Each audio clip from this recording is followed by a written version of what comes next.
Satu ya. Nah, Dela, Fadli, Iren, Imade Novitasari, Ilusriani. Sakit? Sudah berapa hari dia sakit? Nah, hari ini kita akan belajar tentang daya hantar listrik. Nah, tujuan pelajaran kita hari ini adalah untuk menentukan manakah larutan elektrolit maupun non elektrolit. Mengapa kalau saat hujan kita tidak boleh berada di bawah pohon? Ada yang mau jawab? Agar tidak tersambar petir. Agar tidak disambar petir. Karena dalam suatu saat pohon itu bisa jadi objek tertinggi dan memungkinkan terjadinya tersambar petir. Kelompok sini, ayo. Wedana, ada? Ya. Pada saat hujan kita menghindari pohon. Posisi di bawah pohon dikarenakan hujan bisa saja mengundang angin yang kencang dan bisa saja merubuhkan pohon yang kita duduk di bawahnya. Benar, oke. Nah, kaitannya dengan materi kita, kenapa sampai kita dilarang di bawah pohon pada saat hujan? Karena ketika hujan, pohon kan basah. Misalnya nih, ada petir menyambar ujung pohon. Jelas, petir itu akan masuk sampai ke akar-akar pohon. Pohon dalam keadaan basah, apalagi kita berteduh di bawahnya, yang pertama risiko yang bisa terjadi adalah sengatan dari petir itu. Nah, kemudian pohon itu bisa tumbang. Kita bisa kena di bawahnya. Jadi itu yang terjadi ketika kita berada di bawah pohon ketika hujan. Nah, kemudian pertanyaan kedua, kenapa pada saat terjadi bencana alam, misalnya banjir, ketika banjir, kenapa harus dimatikan listriknya? Nah, Putri Dwi, silakan. Paling relatif untuk menyebarkan listrik. Maka dari itu listrik harus dipadamkan agar tidak terjadinya suatu. Kenapa? Ketika banjir itu listrik harus dipadamkan. Karena kenapa?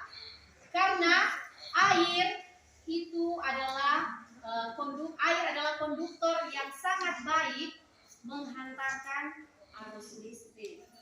Jadi materi kita pada saat ini menyangkut tentang daya hantar listrik. Nah, dari air ini supaya dia lebih cepat menghantarkan arus listrik, kita harus pakai larutan yang mengandung elektrolit. Nah, sekarang di sini di hadapan kalian telah tersedia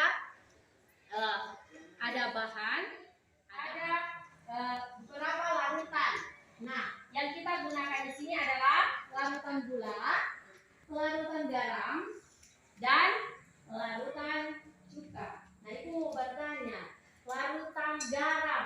Nah, bahasa kerennya di sini apa? Hah? Natrium klorid. Ada yang lain lebih tepat lagi? Yang lebih tepat lagi? Ya, NaC kasih buat. Nah, NaCl atau natrium klorida. Nah, bukan natrium klorid, tetapi natrium klorida. Kemudian di sini ada larutan cuka. Nah, bahasa kerennya di sini apa? Ayo. Kasih buat.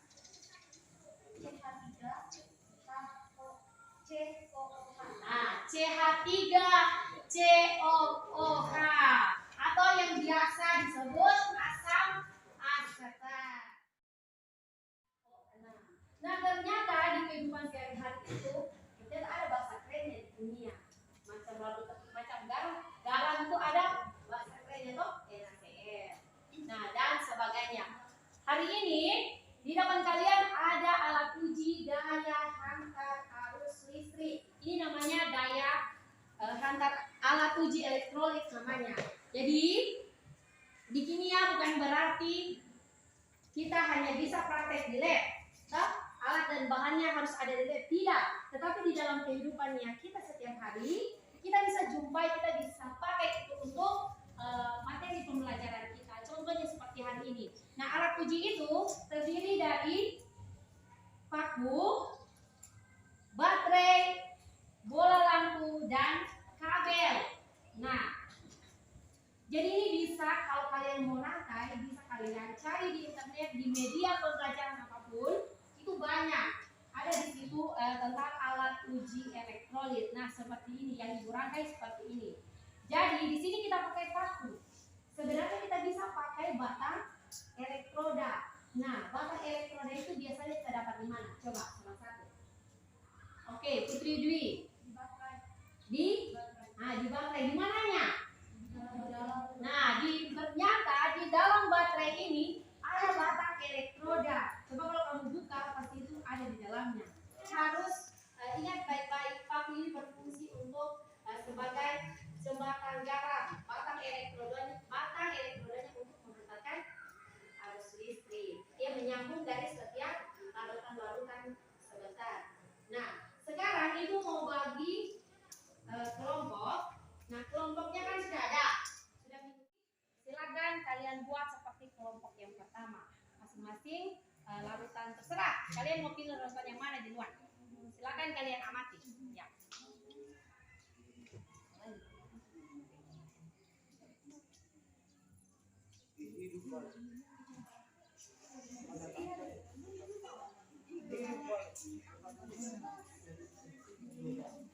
Nah, silakan apa yang terjadi, amati apa yang terjadi.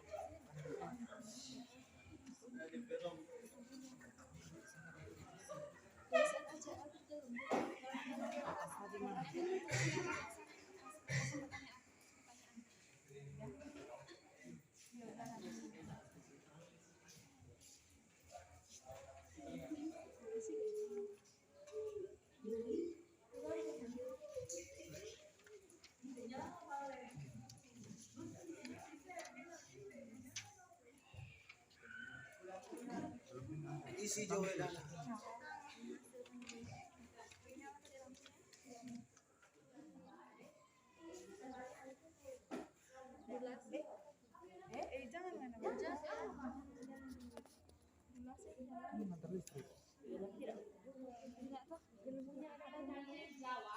Nah, kebetulan di depan kalian masing-masing ada buku kimia. Silakan kalian sambil cari literasi tentang materi hari ini. Nah, silakan jawab pertanyaannya. Kemudian kalian akan simpulkan. Setelah kalian jawab, kalian simpulkan dan presentasikan di depan kelompok yang lain. Nah, silakan kalian.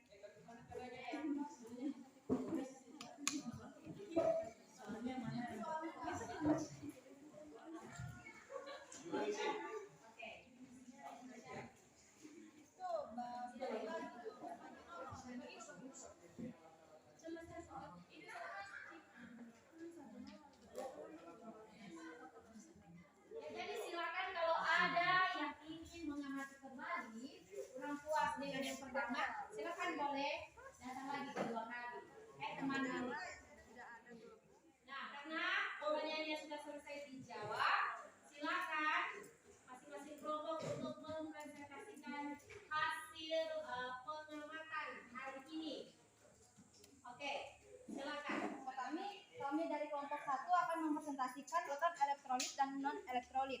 Sebelum itu yang saya hormati Ibu Finlis Diana Tonji selaku guru mata pelajaran kimia dan teman-teman semua yang telah menyempatkan waktu untuk mengikuti pembelajaran kimia. Baik, pada pembahasan pertama akan dibicarakan atau akan dibawakan oleh Kak Dai Kristiani.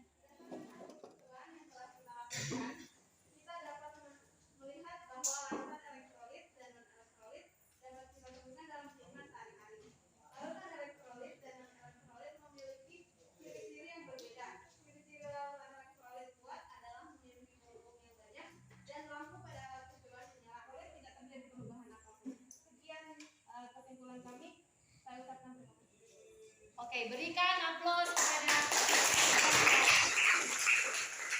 ya.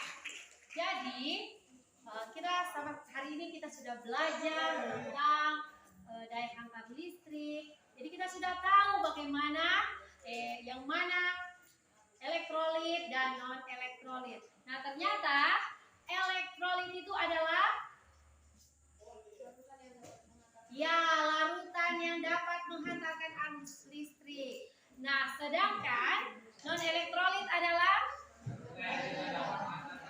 ya larutan yang tidak dapat menghantarkan arus listrik. Kemudian ternyata di elektrolit itu ada terbagi lagi jadi dua, yaitu elektrolit kuat, elektrolit lemah. Nah, ciri-ciri elektrolit kuat apa?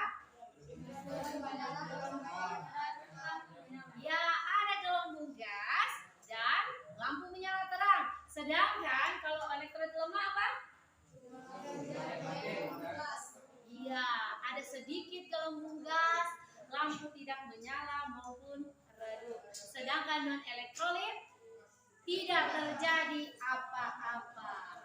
Nah, jadi dari materi hari ini kalian sudah tahu bagaimana itu elektrolit dan non elektrolit. Nah, untuk minggu depan, jadi tugasnya buka halaman 57. Nah, di situ ada tentang uji kompetensi. Coba lihat uji kompetensi. Jadi yang kalian kerjakan itu nomor 1 sampai 10. Sudah Pak? Sudah. Ya, itu menjadi tugas minggu depan. Tugas minggu depan. Nah, jadi